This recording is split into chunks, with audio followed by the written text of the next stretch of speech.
नमस्कार, मैं हूं सत्यपाल और आप देख रहे हैं CWB हिंदी न्यूज।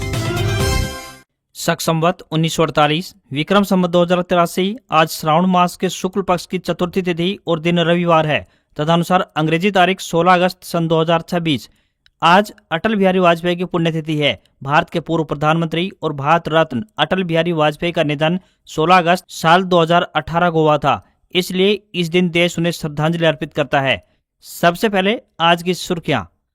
हरियाणा में पुरानी गाड़ियों की स्क्रैपिंग से मिलेगा युवाओं को रोजगार, 10 संस्थानों में शुरू होगी खास ट्रेनिंग।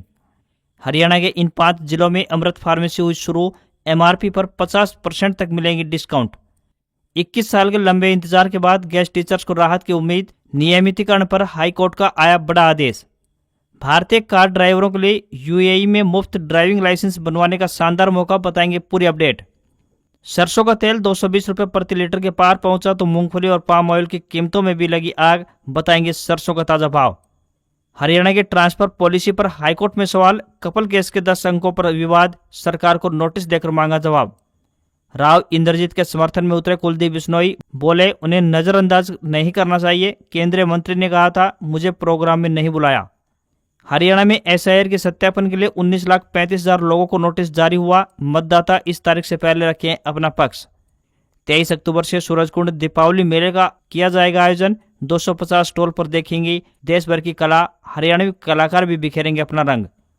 राहुल गांधी व खड़गे लगातार दूसरे साल लाल किले समारोह में नहीं पहुंचे। साल 2024 में 5वीं लाइन में बैठाने पर हुआ था विवाद। भाजपा बोली राहुल की सोच दिमागी नक्सल जैसी।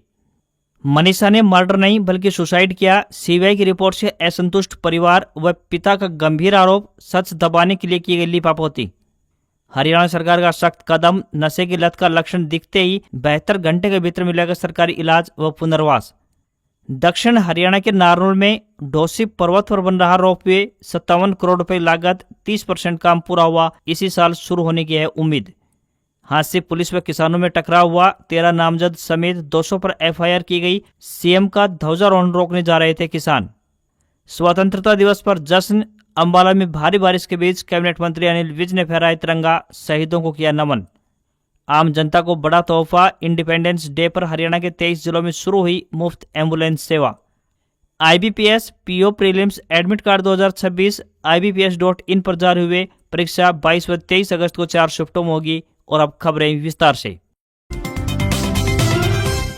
हरियाणा में मानसून फिर एक्टिव हो गया है। पानीपत में शुक्रवार रात भारी बारिश हुई जो कि सुबह 10 बजे तक जारी रही। इसके अलावा दोपहर में सोनीपत, यमुनानगर, सिरसा, फरीदाबाद, गुरुग्राम और भिवानी में भी बारिश हुई। सोनीपत में तो भारी बारिश के कारण सड़कों पर घुटनों तक जल भराव हो गया, तो वहीं पानीपत सोनीपत में बारिश में ही स्वतंत्रता दिवस का प्रोग्राम जारी रहा। पानी में खड़े होकर स्टूडेंट्स ने पीटी की, तो वहीं नारनौल, नूह, महेंद्रगढ़, रेवाड़ी में तेज धूप निकली। नूह और नारनौल के स्वतंत्रता दिवस के प्रोग्राम में धूप के कारण कई स्कूली बच्चे बेहोश हो गए, जिन्हें मेडिकल ट्रीटमेंट दिलाना पड़ा। प्रदेश में सर्वाधिक तापमान सिरसा में 36.7 डिग्री सेल्सियस दर्ज किया गया। इसके अलावा हिसार में 35.8 डिग्री सेल्सियस और नारनौल में 34.5 डिग्री सेल्सियस पारा रहा। वहीं पूरे हरियाणा में बात करें तो सबसे कम न्यूनतम तापमान गुरुग्राम में 24 डिग्री सेल्सियस दर्ज किया गया।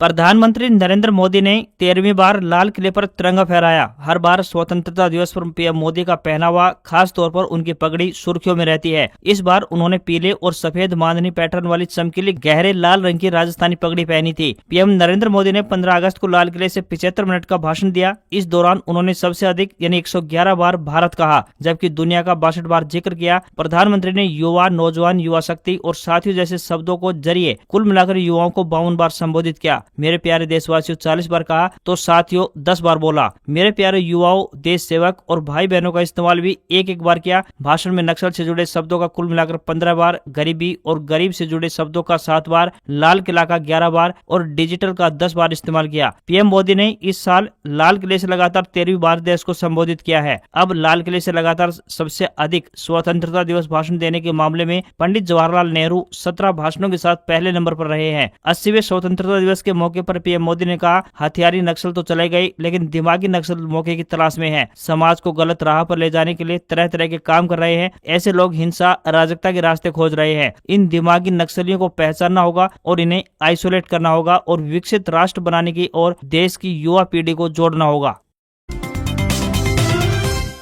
हरियाणा के मुख्य निर्वाचन अधिकारी ए श्रीनिवास ने नागरिकों से अपील किया है कि वे प्रारंभिक मतदाता सूची में अपना तथा अपने परिवार के पात्र सदस्यों का नाम अवश्य जांच ले। यदि किसी पात्र व्यक्ति का नाम मतदाता सूची में शामिल नहीं है तो आवश्यक दस्तावेजों एवं घोषणा पत्र के साथ फॉर्म नंबर 6 के माध्यम से नाम शामिल करवाने के लिए दावा प्रस्तुत किया जा सकता है। अब तक बात करें तो 25,315 फॉर्म नंबर 6 प्राप्त हुए हैं। इसी प्रकार मतदाता सूची में नाम, पता, आयु, फोटो अथवा अन्य विवरण में संशोधन के लिए आवश्यक दस्तावेजों एवं घोषणा पत्र के साथ फॉर्म नंबर 8 भरा जा सकता है। अब तक फॉर्म नंबर 8 27,426 लोगों का प्राप्त हुआ है। वहीं किसी भी अपात्र या मृत या स्थानांतरित अथवा अन्य स्थान पर पहले से पंजीकृत मतदाता का नाम हटाने के लिए निर्धारित प्रक्रिया के अनुसार फॉर्म नंबर 7 के माध्यम से आपत्ति दर्ज की जा सकती है। अब तक 1078 फॉर्म नंबर 7 प्राप्त हुए हैं। वहीं SIR 2026 के तहत प्रारंभिक मतदाता सूची का प्रकाशन 31 जुलाई को किया जा चुका है। प्रारंभिक मतदाता सूची में नाम की जांच तथा किसी भी प्रकार की त्रुटि अथवा दावा, आपत्ति दर्ज करवाने के लिए दावे एवं आपत्तियों की आखिरी तारीख 30 अगस्त है। मतदाता सूची के सत्यापन एवं जांच के दौरान पिछली मतदाता सूची से मैपिंग नहीं होने वाले यानी कि नो मैपिंग के कुल मिलाकर 18,56,138 मतदाता तथा विभिन्न प्रकार की विसंगतियों वाले 26,31,312 मतदाता अभी तक सामने आए हैं। इन सभी मामलों की निर्धारित प्रक्रिया के अनुसार जांच की जा रही है। हरियाणा में नशे के खिलाफ अभियान अब जिला स्तर तक सीमित नहीं रहेगा। सरकार ने नशे की रोकथाम, उपचार और पुनर्वास के लिए राज्य, जिला, उपमंडल और ग्राम पंचायत व शहरी वार्ड स्तर पर 4 स्तरीय कमेटी करने का फैसला लिया है। किसी भी व्यक्ति में नशे की लत के लक्षण सामने आने पर उसे 72 घंटे के भीतर सरकारी स्तर पर अनुमोदित उपचार, परामर्श और पुनर्वास सेवाओं से जोड़ने की व्यवस्था की गई है। गाँव में ग्राम स्तरीय नशा मुक्ति टास्क फोर्स और शहरों में वार्ड स्तरीय टास्क फोर्स बनाई जाएगी। इनमें प्रशासन, पुलिस, स्वास्थ्य और शिक्षा विभाग के प्रतिनिधियों के अलावा युवा, वरिष्ठ नागरिक और सामाजिक संगठनों के सदस्य शामिल होंगे। ये टीमें नशे के संभावित सेवक और तस्करी करने वाले स्थानों की पहचान कर संबंधित अधिकारियों को सूचना देंगी। सरकार ने स्पष्ट किया है कि उपचार के दौरान नशे की लत से जूझ रहे व्यक्ति की गोपनीयता और सम्मान का विशेष ख्याल रखा जाएगा। इस समय खाद्य तेल की कीमतों में आग लगी हुई है। सरसों के तेल से लेकर और पाम ऑयल, मूंगफली के तेल की कीमतों में पिछले साल की तुलना में अधिक तेजी देखने को मिल रही है। इस मौसम में खाने पीने के सामान के दाम अमूमन बढ़ जाते हैं। सब्जियों की कीमतों में भी उछाल देखने को मिल रहा है। बारिश की वजह से सप्लाई पर भी असर पड़ा है, जिसका असर कीमतों में साफ तौर पर दिखाई दे रहा है। किसानों को उम्मीद है कि सरसों का दाम 8,000 रुपए प्रति क्विंटल तक भी जा सकता है। वहीं किसानों के तेल के फुटकर विक्रेता इस समय 220 रुपए प्रति किलोग्राम के हिसाब से बेच रहे हैं। महज एक महीने के अंदर अंदर ही कीमतों में तेजी देखने को मिली है। केंद्र सरकार के कंज्यूमर डिपार्टमेंट की तरफ से जारी किए गए रेट के अनुसार देश भर में औसतन आज सरसों का तेल 197 रुपए 25 पैसे प्रति लीटर बिक रहा है। वहीं एक महीना पहले की बात करें तो यह 194 रुपए 15 पैसे में बिक रहा था। सरकारी आंकड़ों के अनुसार पिछले साल यानी 15 अगस्त 2025 को सरसों के तेल का दाम 188 रुपए 20 पैसे प्रति लीटर था। यानी कीमतों में उछाल साफ तौर पर देखने को मिल रहा है। सिर्फ सरसों के ही नहीं बल्कि पाम ऑयल के दाम भी पिछले साल की तुलना में इस बार काफी बढ़ गया है। 15 अगस्त को पाम ऑयल का रेट 149 रुपए 57 पैसे प्रति लीटर है। वहीं सूरजमुखी के तेल का दाम 191 रुपए 16 पैसे प्रति लीटर के स्तर पर है। मूंगफली तेल की बात करें तो यहाँ भी कीमतों में तेज इजाफा देखने को मिल रहा है। इसका लेटेस्ट रेट 205 रुपए 39 पैसे प्रति लीटर पहुंच गया है। वहीं हरियाणा में सरसों के भाव की बात करें तो 7,000 रुपए से लेकर 7600 रुपए प्रति क्विंटल के आसपास तक दिखाई दे रहा है। पुरानी गाड़ियों को कबाड़ में बदलने का काम अब सिर्फ वाहन तोड़कर धातु बेचने तक सीमित नहीं रहेगा। हरियाणा सरकार वाहन स्क्रैपिंग और रिसाइकलिंग को संगठित उद्योग के रूप में विकसित करने की तैयारी कर रही है। इसके साथ ही युवाओं के लिए रोजगार के नए अवसर तैयार करने पर भी जोर दिया जा रहा है। इसी कड़ी में सरकारी ITI, पॉलिटेक्निक और कौशल संस्थानों में वाहन स्क्रैप और रिसाइकलिंग से जुड़े विशेष प्रशिक्षण को सरकारी आर्थिक सहायता से जोड़ा गया है। प्रदेश के 10 सरकारी कौशल संस्थानों ITI और पॉलिटेक्निक में वाहन स्क्रैप और रिसाइकलिंग का कोर्स करवाया जाएगा। हर संस्थान को सालाना कम से कम 125 युवाओं को प्रशिक्षण देना होगा। इस तरह हर साल तकरीबन 1250 युवा प्रशिक्षण हासिल करेंगे, जबकि 5 साल में करीब 6250 युवाओं को वाहन स्क्रैप और रिसाइकलिंग के क्षेत्र में तैयार किया जाएगा। स्थानों को सिर्फ प्रशिक्षण देने के बजाय युवाओं को रोजगार के लिए तैयार करने और प्लेसमेंट दिलाने पर भी ध्यान देना होगा। अगर आप भी मुफ्त में यूएई यानी यूनाइटेड अरब अमीरात का ड्राइविंग लाइसेंस बनवाना चाहते हैं तो एक खबर आपके लिए काम की है। यूएई की मशहूर valet parking company prestige wallet को अनुभवी भारतीय कार ड्राइवरों की आवश्यकता है। उम्मीदवारों की उम्र 21 से लेकर 40 साल के बीच होनी चाहिए। उम्मीदवार को थोड़ी बहुत अंग्रेजी पढ़ने और बोलने की भी जानकारी होनी चाहिए। कंपनी की ओर से उम्मीदवार को 11 घंटे की ड्यूटी और 26 दिन काम करने पर महीने की कमाई 1300 से 1500 द्रम तक हो सकती है। साथ ही कंपनी की ओर से रहने और मेडिकल की सुविधा भी दी जाएगी।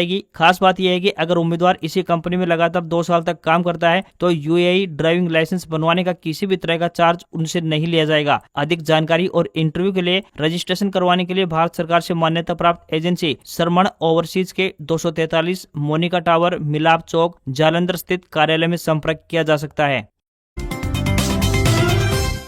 स्वतंत्रता दिवस के पावन अवसर पर हरियाणा के राज्यपाल असीम कुमार घोष ने प्रदेशवासियों को स्वास्थ्य सेवाओं के क्षेत्र में एक बड़ी सौगात दी है। यमुनानगर में आयोजित राज्य स्तरीय स्वतंत्रता दिवस समारोह के उपरांत राज्यपाल ने आम जनता की सुविधा के लिए एक एम्बुलेंस को हरी झंडी दिखाकर रवाना किया। इस अवसर पर जानकारी देते हुए राज्यपाल ने बताया कि राज्य के सभी 23 जिलों में एम्बुलेंस सेवाएं समर्पित की गई है। इन एम्बुलेंस सेवाओं की सबसे खास बात यह है कि आम जनता से इसके उपयोग के लिए कोई भी शुल्क नहीं लिया जाएगा। ये सेवा पूरी तरह से निःशुल्क यानी फ्री होगी। समारोह के दौरान विभिन्न सरकारी विभागों के उच्च अधिकारी, जिला प्रशासनिक अधिकारी और कई गणमान्य व्यक्ति उपस्थित थे।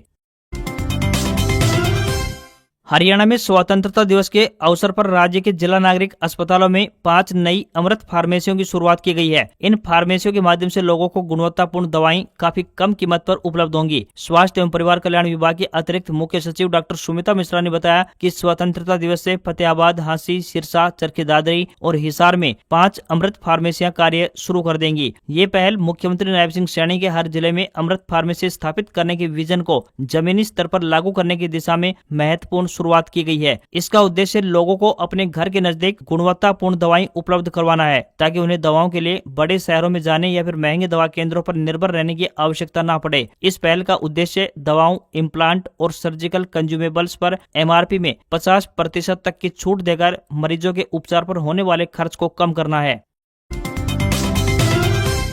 हरियाणा की चर्चित शिक्षिका मनीषा की संदिग्ध परिस्थितियों में हुई मौत के मामले में केंद्रीय जांच ब्यूरो यानी सीबीआई ने अपनी क्लोजर रिपोर्ट अदालत में दाखिल कर दी है। सीबीआई ने अपनी जांच रिपोर्ट में मनीषा की मौत को हत्या यानी मर्डर नहीं बल्कि आत्महत्या यानी सुसाइड करार दिया है। हालांकि सीबीआई की इस क्लोजर रिपोर्ट से मृतका का परिवार पूरी तरह से असहमत और आक्रोशित दिखाई दिया। मनीषा के पिता ने जांच एजेंसी पर बेहद गंभीर आरोप लगाते हुए कहा है कि इस मामले में शुरू से ही लिपापोती की गई है और सच को दबाने का प्रयास किया गया। सीबीआई सूत्रों और रिपोर्ट के अनुसार जांच एजेंसी ने मामले से जुड़े सभी फोरेंसिक साक्ष्यों, कॉल डिटेल्स, तकनीकी साक्ष्यों और गवाहों के बयानों का गहन अध्ययन किया है। सीबीआई का निष्कर्ष है कि मनीषा की मौत में किसी भी बाहरी व्यक्ति की संलिप्तता या हत्या के सबूत नहीं मिले हैं, जिसके आधार पर इसे सुसाइड माना गया और केस बंद करने के लिए क्लोजर रिपोर्ट पेश की गई। क्लोजर रिपोर्ट की खबर आते ही मनीषा के पिता का दर्द और गुस्सा छलक पड़ा। उन्होंने कहा कि शुरू से ही जांच को भटकाने की कोशिश की गई है। सीबीआई ने भी निष्पक्षता से काम नहीं किया और मामले में लिपापोती कर दी। मेरी बेटी की हत्या हुई थी, उसने खुदकुशी नहीं की। परिजनों ने स्पष्ट किया है कि वे इस क्लोजर रिपोर्ट के खिलाफ अदालत में प्रोटेस्ट पिटीशन दायर करेंगे और कानूनी लड़ाई जारी रखेंगे।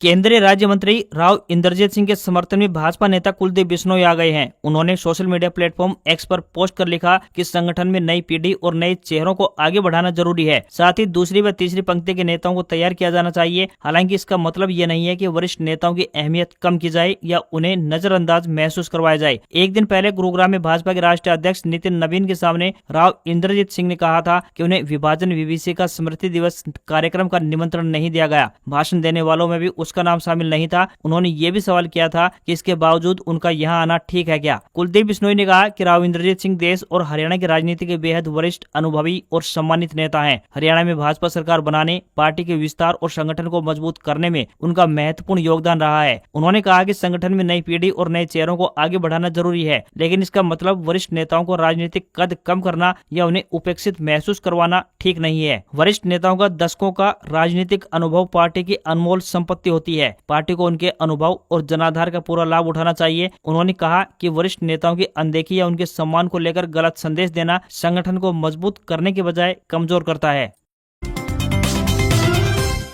हिसार के डेयरी संचालक जीवन कुंडू हत्याकांड को लेकर शनिवार सुबह हांसी में बवाल हो गया। मुख्य आरोपी की गिरफ्तारी की मांग को लेकर प्रदर्शन कर रहे किसान मुख्यमंत्री नायब सिंह सैनी का ध्वजारोहण कार्यक्रम रोकने जा रहे थे। पुलिस ने शहर के बाहर ही उन्हें रोकने की कोशिश की तो किसानों ने पथराव शुरू कर दिया। इसके बाद पुलिस की ओर से भी पथराव किया गया। इस दौरान एसपी विनोद कुमार भी पत्थर फेंकते दिखे। सिसाई पुल पर पुलिस ने लाठीचार्ज कर किसानों को खदेड़ दिया। इसमें कई किसानों के सिर फूट गए। एसपी विनोद कुमार के हाथ में भी चोट लगी। विरोध करने आई महिलाएं दुकानों में छिप गई। पुलिस ने किसान नेता सुरेश कोत समेत कई लोगों को हिरासत में ले लिया। एसपी विनोद कुमार ने बताया कि किसान नेता सुरेश कोत समेत 13 नामजद और 150 से 200 अन्य लोगों के खिलाफ हांसी शहर थाने में केस दर्ज किया गया है। हमले में उनके समेत 5 से 6 पुलिसकर्मी घायल हुए हैं। दरअसल हिसार में 4 अगस्त को डेयरी संचालक जीवन कुंडू की लाठी डंडों से पीटकर हत्या कर दी गई थी। मुख्य आरोपी की गिरफ्तारी की मांग को लेकर किसानों और परिवार ने प्रदर्शन का ऐलान किया था। अभी जीवन का अंतिम संस्कार नहीं हुआ है। उनकी dead body Agroha medical college में रखी हुई है। हरियाणा के मॉडल ऑनलाइन ट्रांसफर पॉलिसी 2026 के तहत किए जाने वाले कपल केस के अंकों को पंजाब एंड हरियाणा हाईकोर्ट में चुनौती दी गई है। असिस्टेंट प्रोफेसर ज्योति की याचिका पर मामले में हाईकोर्ट ने याचिका पर नोटिस जारी करते हुए हरियाणा सरकार से जवाब मांगा है। याचिका में मुख्य आपत्ति ट्रांसफर पॉलिसी में कपल केस के तहत मिलने वाले 10 अंकों को लेकर है। याचिका में कहा गया है कि पॉलिसी के तहत कपल केस के 10 अंक उन कर्मचारियों को दिए जा रहे हैं जिनके पति या पत्नी हरियाणा, दिल्ली या फिर चंडीगढ़ में कार्यरत हैं। लेकिन यदि पति या पत्नी पंजाब या उत्तर प्रदेश में कार्यरत हैं तो उन्हें ये अंक नहीं दिए जा रहे हैं। याचिकाकर्ता की ओर से दलील दी गई है कि हरियाणा की सीमाएं पंजाब और उत्तर प्रदेश से भी लगती हैं। ऐसे में केवल हरियाणा, दिल्ली और चंडीगढ़ में कार्यरत पति पत्नी को लाभ देना और पंजाब व उत्तर प्रदेश में कार्यरत स्पाउस को इससे बाहर रखना समानता के अधिकार के सवाल खड़े करता है। सरकार ने जवाब दाखिल करने के लिए समय मांगा। वहीं ट्रांसफर पॉलिसी को लेकर एक और महत्वपूर्ण मुद्दा ये भी है कि प्राइवेट सेक्टर में कार्यरत पति या पत्नी के मामले में कपल केस के अंक नहीं दिए जाने की व्यवस्था को भी चुनौती दिए जाने की बात सामने आ रही है। इससे आने वाले समय में शिक्षकों के ऑनलाइन ट्रांसफर को लेकर सरकार की नीति पर कानूनी बहस और तेज हो सकती है। अगली सुनवाई 19 अगस्त को प्रस्तावित है। मामले में अब सरकार के जवाब के बाद ये स्पष्ट होगा कि कपल केस के अंकों में पंजाब और उत्तर प्रदेश को शामिल करने तथा अन्य समानता संबंधी आपत्तियों पर अदालत का रुख क्या रहता है। गुरुग्राम में विभाजन विभीषिका स्मृति दिवस कार्यक्रम के मंच पर केंद्रीय राज्य मंत्री राव इंद्रजीत सिंह के तीखे बयान ने हरियाणा के राजनीतिक गलियारों में हलचल मचा दी है। राव इंद्रजीत न केवल अपनी बार बार की जा रही अनदेखी से आहत हैं, बल्कि वे पूर्व मुख्यमंत्री और केंद्रीय मंत्री मनोहर लाल खट्टर की पंजाबी लॉबी के साथ अहिरवाल में एक्टिव रहने से भी नाराज हैं। भाजपा के राष्ट्रीय अध्यक्ष नितिन नवीन के सामने अहिरवाल के राव ने साफ कर दिया है कि वे दक्षिण हरियाणा की राजनीति पर किसी भी बाहरी और पंजाबी समुदाय के कब्जे के प्रयास को बर्दाश्त नहीं करेंगे। विभाजन विभीषिका कार्यक्रम में जब राव इंद्रजीत को लगा कि आयोजन के बहाने पंजाबी वर्ग और मनोहर लाल खट्टर को ही मुख्य चेहरे के रूप में स्थापित किया जा रहा है तो उनका सब्र टूट गया। उन्होंने मंच से पंजाबियों के बहाने मनोहर लाल खट्टर को चेताया, सिर्फ पंजाबी होने के नाम पर चुनाव लड़कर देख लें, पता चल जाएगा कितने वोट मिलते हैं। राव का तीखा हमला सीधे तौर पर खट्टर और उनके करीबियों की ओर था, जो कि गुरुग्राम को अपना नया सियासी ठिकाना बनाने की कोशिश में जुटे हैं। राव इंद्रजीत ने केवल बयान नहीं दिया, बल्कि मंच से भाजपा आलाकमान को दक्षिण हरियाणा के जमीनी आंकड़े भी समझा दिए। उन्होंने याद दिलाया कि गुरुग्राम नगर निगम के 36 पार्षदों में से केवल 2 ही पंजाबी समाज से आते हैं। उन्होंने साफ शब्दों में कहा कि मनोहर लाल खट्टर को मुख्यमंत्री की कुर्सी अकेले पंजाबी समाज ने नहीं, बल्कि हरियाणा के 36 बिरादरियों के सामूहिक समर्थन ने दी थी। यह पूरी लड़ाई केवल एक कार्यक्रम के प्रोटोकॉल की नहीं, बल्कि आगामी विधानसभा चुनाव में टिकटों के बंटवारे और लोकसभा सीट से भी जुड़ी हुई है। राव इंद्रजीत को अंदेशा है कि खट्टर खेमा अहिरवाल की कई महत्वपूर्ण सीटों पर अपने चहेतों को टिकट दिलाने की फिराक में है। भाषण के दौरान जब मंच संचालक ने कुर्ता खींचकर उन्हें रोकने की कोशिश की तो राव इंद्रजीत माइक छोड़कर मंच से नीचे उतर गए। उनका यह वॉकआउट दिल्ली दरबार को एक सख्त संदेश है कि अहिरवाल के टिकट केवल और केवल राव इंद्रजीत की मर्जी से तय होंगे। उन्होंने साफ कर दिया है कि वे भले ही भाजपा में हो, लेकिन उनके क्षेत्र में हुक्म सिर्फ उनका ही चलेगा। अहिरवाल की इस राजा की बगावती हुंकार ने भाजपा संगठन और मनोहर लाल खट्टर गुट को बैकफुट पर ला दिया है। राजनीतिक गलियारों में सबसे बड़ी चर्चा इस बात की है कि क्या राव इंद्रजीत सिंह को अपनी राजनीतिक जमीन खिसकने का डर सता रहा है। दरअसल पूर्व मुख्यमंत्री और वर्तमान केंद्रीय मंत्री मनोहर लाल खट्टर की गुरुग्राम और आसपास के इलाकों में बढ़ती सक्रियता ने राव खेमे की धड़कनें बढ़ा दी है। गुरुग्राम लोकसभा सीट को राव इंद्रजीत का अभेद्य किला माना जाता है, लेकिन खट्टर की यहाँ पैठ और प्रशासनिक बैठकों में उनका बढ़ता दखल रामफल राव को यह संदेश दे रहा है कि भविष्य में इस सीट से उनका टिकट काटकर मनोहर लाल खट्टर या फिर किसी पंजाबी चेहरे को आगे बढ़ाया जा सकता है। इसी घेराबंदी को भांपते हुए राव इंद्रजीत ने समय रहते हुंकार भरी है। बताते चले कि साल 2014 में लोकसभा चुनाव से ठीक पहले राव इंद्रजीत सिंह ने तत्कालीन मुख्यमंत्री भूपेंद्र सिंह हुड्डा पर अहिरवाल की अनदेखी और रोहतक केंद्रित विकास के आरोप लगाकर कांग्रेस को बाय बाय कह दिया था। उन्होंने आत्मसम्मान की खातिर भाजपा का दामन थामा था। आज खबरों में इतना ही। देखते रहिए आपका अपना हरियाणा का सबसे बेहतरीन news channel CWB Hindi news. नमस्कार। इसी आशा के साथ आपका दिन शुभ रहे।